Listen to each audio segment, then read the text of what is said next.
Well, hello everyone. We are here for another Signal conversation.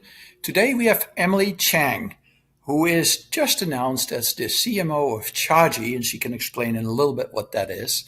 But more importantly, she is an alumna of the Signal conference, as well as a long, illustrious career in many leadership roles across the world. Emily, we're so happy to have you here. It's wonderful to welcome you to Signal 360. Thanks, Dan. Great to be back. You're very welcome. We're very happy to have you back.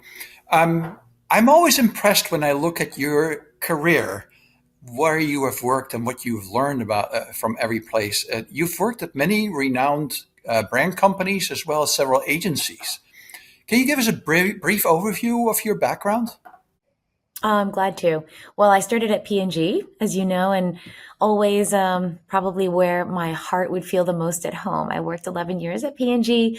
I think the biggest thing I learned there, and I'll jump ahead to this new role I've picked up in a bit, but it's given us structure for how we think about building brands. Specifically, something so simple as starting with your who, putting the consumer in the center, moving to what and how, sounds so second nature to a PNGer, but isn't outside. And so it's really something that I'm very grateful for, having started my career there. I then went to Apple and I led retail marketing for Asia Pacific. What I learned there from a marketing standpoint is almost the opposite of this structure that has so enabled me at P&G, which is, you know what, anything is possible. If you're about to open a new store and 2 days beforehand, Steve Jobs highlights that the brushed metal of your storefront is going lower left to upper right instead of lower right to upper left, fix it. You think, okay, what has to be true? And that kind of thinking and that kind of pressure in some ways for really perfection was a very different mindset in terms of how we create engaging brand experiences. From there, I moved to IHG, Intercontinental Hotels Group. And that was an incredible opportunity. I led the biggest team I've ever led at over 5,000 people. And I had the chance to work across a wide portfolio of hotel brands. Led a merger and acquisition with the Kimpton brand, created our own hotel brand called Hualux. And I think ultimately the key marketing learn would be this integrated experience. Because how often do you book a hotel online and have one experience? Then you walk in the hotel and it's a completely different thing. So the goal, I think, for those who work in the online and offline space was really inspired by IHG, which is creating an integrated brand experience. From there, I went on to be the CMO of Starbucks in China. And I learned a lot because I looked after everything from category management, which is very consistent with what we do at P&G, but then also a broader spectrum of functions, including the digital flywheel. And figuring out how to accelerate that digital flywheel is something that I think is invaluable learning, particularly having the opportunity in China to partner with Alibaba on some of our commerce and with Tencent on some of our social engagements. And then, as you mentioned, Stan, I worked about 5 years leading agencies, both McCann, then Wunderman Thompson, which then merged, and I got to kind of integrate VML West in North America. I think working with agencies was a very, very good mindset. I think we've got to be agile and constantly learn. And sitting on the other side of the table is incredibly eye opening. I think it's helped me come back to the corporate side with a much deeper empathy and unlocked thinking on how to get the best out of agency partners. So that leads to today. I haven't even formally announced it yet, but I have joined CHAGEE, which is an incredible opportunity.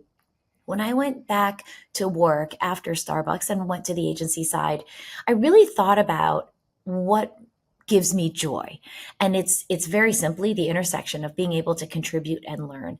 Beyond that though, I was thinking what motivates me? And for me, the model was head, heart, and soul. So head, I love to be at the cutting edge of tech. You and I just had a long conversation on social commerce and technology enabled insights and engagement.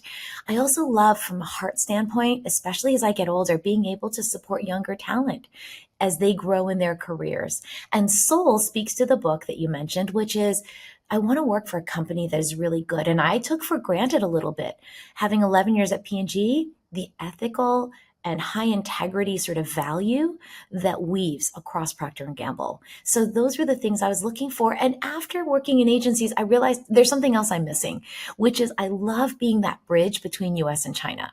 So this new role puts me back in corporate, kind of is the culmination of all the things I've learned these last 26 years, and also puts me back at that place of bridging US and China, which I love. Well, that's remarkable, and thank you for sharing that incredible journey with us. Um, Over the course, and you pointed at some of that already, you've learned a lot about brand building, and you bring a truly unique perspective in many ways. So, how do you find that marketing has changed since you started at P&G to now? I think it has quite a lot. There are a couple of things I'd say. And in fact, I would even say marketing itself, has been talking about the different C suite titles, right? Am I a CMO, CBO, CXO, CCO? To some degree, does it really matter? But on the other hand, I do think there's a signal.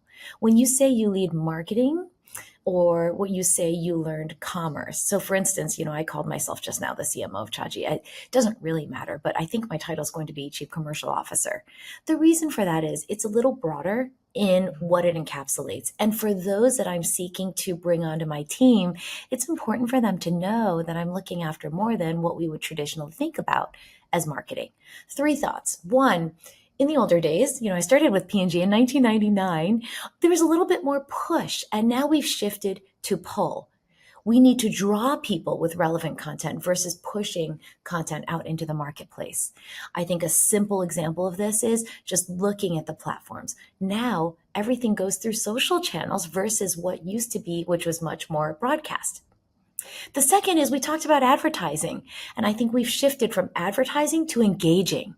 I think it is now our opportunity to engage not just consumers, but humans with an appealing offer at the right time through the right channel. You and I recently talked about Hunger Station, which is an online delivery app. And to stand apart, they created this subconscious ordering experience.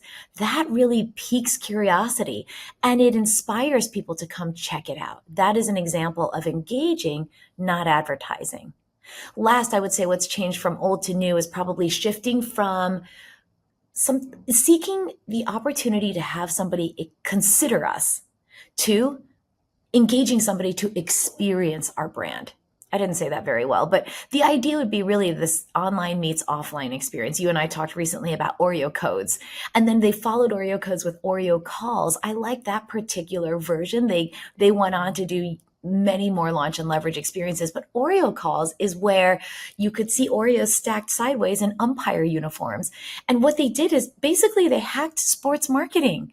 What an incredible way to not just drive consideration of Oreos, but engage people who are watching games to think about and then really never stop seeing Oreos.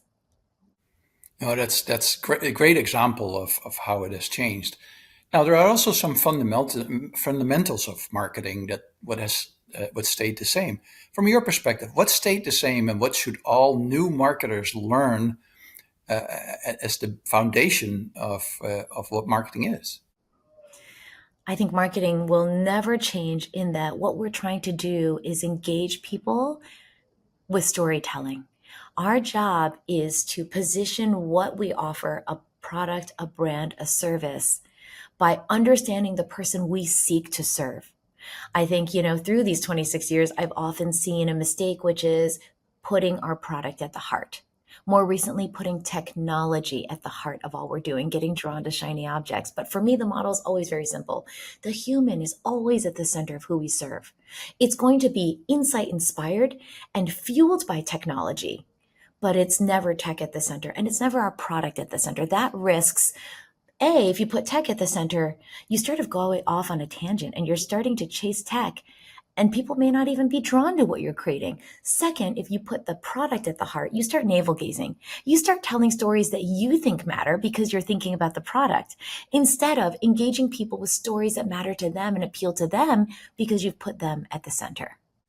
Well, that's great. I think that is absolutely true, is put the humans at the center. And I love the fact that you point to humans instead of consumers. I know some people in the industry would be very happy with that statement because in the end, we're human beings with all our faults, right?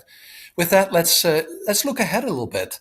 Um, Again, with starting with humans at the center, I think, because what do you see is shaping the future of marketing in the next 3 to 5 years? Well, there were three things we just talked about. Just to recap them, I think we shifted from push to pull, we shifted from advertise to engage, and we shifted from consideration to experience. I might add one, which is entertain. Of course, I live in Los Angeles now, so it's hard to Mhm. avoid that. Yeah. The thing about entertaining, though, is you can't only entertain, right? I live right near the Sphere, which is doing some really great work. And the creative lead used to work with me at VML. Um, I think the and is really the key. I think it's about finding the intersection of what may sometimes appear to be two opposing forces. So it has to be not only entertaining, it has to be entertaining and compelling and relevant. I think we need to think about, when I think about the title of a commercial leader versus a marketing leader, I'm responsible for sales and brand. I'm responsible to deliver commercial and creative. And ultimately, I believe every one of us has to find that intersection between purpose and profit and people. Mhm. That's great. I love the fact that you say that. And you didn't say the word AI at all. So do you think that is just another technology that might be distracting for people right now, and we should really just focus on the fundamentals and putting humans at the center? Or do you see that AI might actually create a fundamental change in how we do marketing? Oh, AI absolutely does, but it goes back to putting the human at the center. And those experiences that we craft, the stories that we tell, are enabled by technology, which includes AI to me. So, how do we entertain? AI is a part of that. How? How do we come across as compelling? AI is a part of that ability to draw people. I think the intersection of sales and brand, commercial and creative, will all be underpinned by technology, including AI. I think AI is part of that but it's part of the how, not the who we appeal to or the what we offer. One of the things that you mentioned is that you love being a bridge between China and the Western world or the rest of the world, right? And I have found that often China's misunderstood what's going on. Not everything translates. Culture is quite different, but some things are worth watching out for, and people don't see it coming, right? When you look, when you cross that bridge back and forth, what are the things that you are seeing in China right now that we should prepare for here? I think China is an awesome indicator of what's to come. Douyin was out there years before we experienced TikTok. Xiaohongshu, which we call Red Note, has been doing social commerce for years, and we're just starting to unlock that in the States. I remember years ago talking with a friend who led a social commerce, an e-commerce company, and he was interested in doing OTT advertising. And he said, "What's one tip you would give me?" Now the guy's not a marketer, so he's an engineer. And my answer was, "You've got to create a seamless experience to buy." And he's like, "No, I'm talking about advertising." I said, "Well, yes, so am I." Because that goes back to your question of old and new. Why would you not put an ad that enables somebody to immediately learn more or purchase if they want? I think that's where China has always been ahead. And now what's interesting when I talked about entertain, that was partly inspired by China because now they're going to these sort of short dramas and they're creating new entertaining ways to engage humans because not just consumers. I think China embraces the and in a way that's very inspiring to me. Let me say more about that. China moves fast and learns, and they iterate. I think that is a big difference. With P&G back in the day, we had the simple process, and that was wonderful because we are such a big company. We invest so much. We want to make sure we hit key milestones before we move on to the next stage. At the same time, when you look for perfection before you launch into the market, you may be missing opportunities. China has a way of thinking, which is let's get the minimum viable product out there. We're going to not hit a necessary benchmark per se. We're going to learn a lot every day and we're going to improve every day. So that is a way of iterating that says, my goal isn't the end all be all. I'm going to put something out there and learn and optimize as I go. That to me is learning. I think oftentimes in the West, we put something out there and if it doesn't hit our goal, we wouldn't call it learning. We would call it failure. Sometimes we pull out of the market entirely and maybe we've missed a moment because of that shift in definition. Well, I love that perspective. Thank you so much, Emily. I want to switch gears here because you recently wrote a very personal book called The Spare Room, and it centers around the spare room in your home. right? Where you have Yes. provided a refuge for many people who were in need, right? Tell us a little bit more about the book and why you wrote it. Why I wrote it and then what it became are sort of two different things, Stan. So I wrote it because I had the privilege, our family has had the deep privilege of having front row seats to seeing amazing life stories and transformation of 17 kids, babies, young people in our spare room. And we wanted to tell those stories. And specifically, the very first one from when I was just turning 20 years old was starting to get a little bit tough to remember. So I wanted to be as true as I could to memories. So that's why I took a year off to write the book. What it became, though, was something much bigger. My agent was encouraging me, it has to be stories beyond just your own. So, how do you widen that aperture? And that was great fun because I got to do what you're doing. I got to interview all these people who had amazing stories like The Spare Room. And then we included another 15. And then when the publisher agreed to take on our book project, they had a suggestion. I often refer to P&G because they said, how do you create this book such that when somebody closes it, they don't just think that was nice stories, but they feel called to action. And so I said, hey, I grew up at P&G. I'd like to create sort of like a workbook at the end of every chapter that helps somebody reflect and create an action plan. And the publisher said, could you please not call it a workbook? And now 3 years later, I'm still calling it a workbook. So that hasn't stuck. But the idea has evolved. So it's a collection of stories, all real stories. The spare room is a euphemism for what everybody has to offer and what everybody may be compelled to take that offer and point it against in terms of an offense. When you find the intersection between your offer and your offense, I call it your social legacy. And I think every single person, every one of us has the opportunity to live more abundantly. This isn't about sacrifice or charity. This is about living a richer life because you have defined the legacy you want to leave, and social crafts the space in which you want to have that impact. That's what the spare room is all about. Well, that's just remarkable. You have also said in your book and in the conversations that this also has affected your leadership style, correct? Can you Yes. explain that a little bit? Absolutely. I would say, in some ways, growing up at P&G, you have a sense of what a leader ought to be. And, at least in the older days, leaders were somebody you looked way up to. They were on the 11th floor. Wow, I remember going up there for the first time and I just thought the cushion is so soft. I can't even hear my own footsteps on this carpet. It was so aspirational that I think in some ways it was probably on my own mind, but I started to separate work and life. I thought at work, this is how I need to appear. And an Asian American woman was not maybe the person you saw in every hallway at P&G back then. And so, there was a certain image I wanted to project so that I could be seen as part of the group and successful. And I think after I left P&G, I'd already had many spare room kids, but I hadn't really ever talked about it.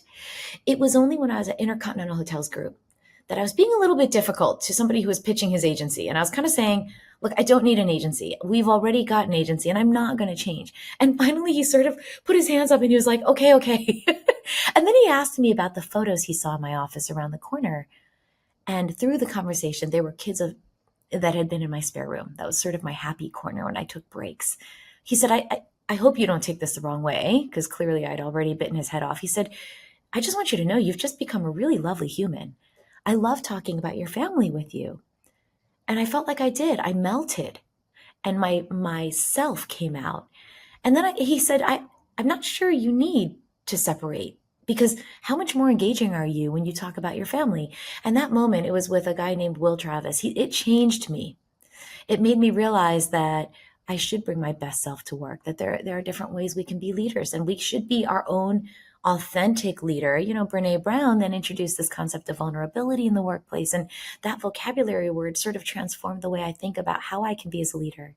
And now, as I've just turned 49, I think I want to be the kind of leader that maybe people don't normally see because there is something about representation. It's not just my ethnicity, the color of my skin, where I come from.